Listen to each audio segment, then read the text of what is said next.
I'll tell you guys a story. There is an entrepreneur that I really, really looked up to, and honestly, I still look up to. I really admire this guy, what he's done, and honestly, you can thank this guy for like building the mindset that I have today and being so strong with it. Because when I was in college and I was like doing super terrible, when I would be walking around for classes or walking to the gym in my dorm room, I would be listening to this guy's podcast, and that is this guy named Tom Bilyeu. Tom Bilyeu started Quest Nutrition, sold for $1 billion, but ironically, he has a very similar story to me in many ways. Where I'm leading to with the story is I actually went to an event and I met Tom Bilyeu like in person, and I had the chance to ask him a question in front of like, I don't know, probably like 300 or 400 people. And I genuinely was nervous, but the thing that I asked him was, I was like, I know you talk a lot about the dark side, Carl Jung, the shadow. How can you practically use that darkness productively in order to like move your life forward? And he said a few things that I still believe to be true to this day. The first thing is that while these emotions that you're feeling that are a little bit on the darker side, think about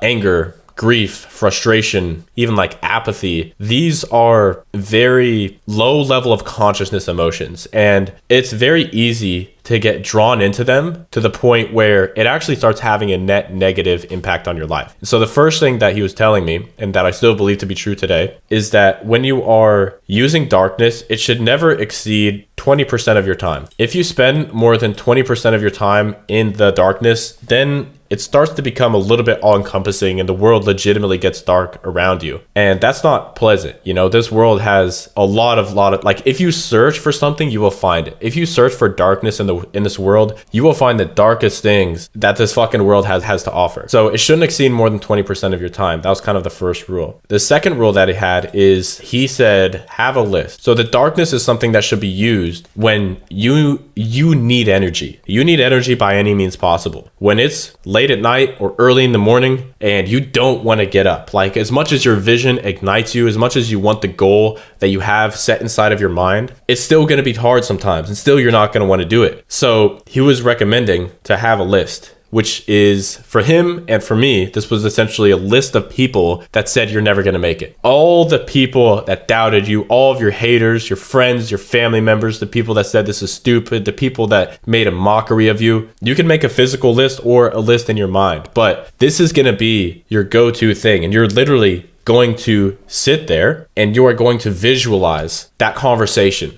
Visualize that moment that just fucking fueled you with anger. And I want you to literally visualize it. Like, take a second, close your eyes, and replay that scene in your mind over and over and over again. And that is going to give you this fuel when you can't use gratitude, when you can't think of like the fucking sunshine and rainbows and happiness. It's going to give you a sense of fuel that you haven't felt before. It's going to give you a sense of power. And what you can do is the counter kind of argument in your mind is they were right. They were right about you. So you're basically, you know how I say self-talk is really important? It is really important. But what I would do is I would have negative self-talk in my head going on to fuel my motivation. And I'd be like, they were fucking right about you. Everything that they said wasn't going to go wrong. It is going wrong. It's so fucked up, bro. But I would continue to have this conversation, not exceeding 20% of my time, of course. But you want to feel it. And the human brain, as we know, like, we're very visual creatures. And you can create images of your mind that make you feel these emotions, even though nothing around you in reality is actually triggering those emotions itself. It's literally just you creating them in your brain and then using that emotion, transmuting it into your work. Because energy cannot be created nor destroyed, but it can be transferred. So if you have the sense of energy of darkness, of anger, you are going to fully feel it, express it directly into your work. There was another entrepreneur out there that I had the opportunity of asking him the same question. And I know this guy, I actually have a lot of respect for this guy now. I'm not going to say his name,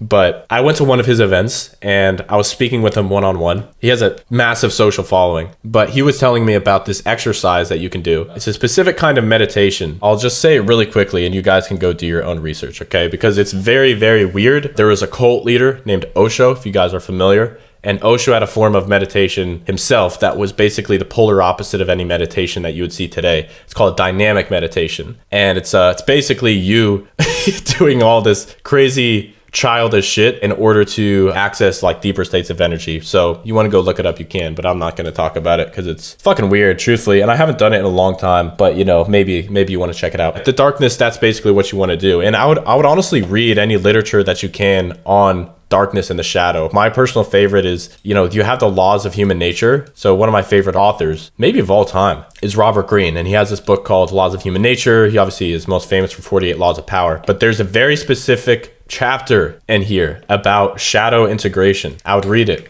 I would also read Carl Jung on the shadow and just understand why these very, very intelligent people continue to talk about this one thing that most people will probably judge you for, which is a darkness, which is a shadow. But truly complete humans are able to not hide or run away from their shadow, but rather integrate it into their personality to become a more complete human being. Because it's actually the people that suppress the shadow that are the most dangerous in this world. If you have all these bottled up emotions and you just keep pushing them down further and further and further and further, eventually something is going to happen and that bottle is going to fucking explode. It's not going to be pretty, bro. It's not going to be pretty. You don't want to destroy your life on some bullshit when you don't know how to handle your emotions. So figure out how to use them yourself by integrating your shadow instead of running away from it, instead of thinking it's something that's bad. The reality is, especially for me, when people doubt me, it is, oh bro, it's just fucking fuel, Oh, fuck. It's the best thing that somebody could ever do for you. If you're the type of person like me, somebody doubting you, they're giving you a gift. It's like, oh, you think you're going to be fucking... I'll give an example. Like, you think you're going to be a millionaire? You can't even make fucking $100 on the internet. Just like imagine that conversation with somebody that, you really kind of admired. Dude, they're giving you a fucking gift. They're giving you a gift on a silver platter. They just gave you an unlimited fucking source of motivation.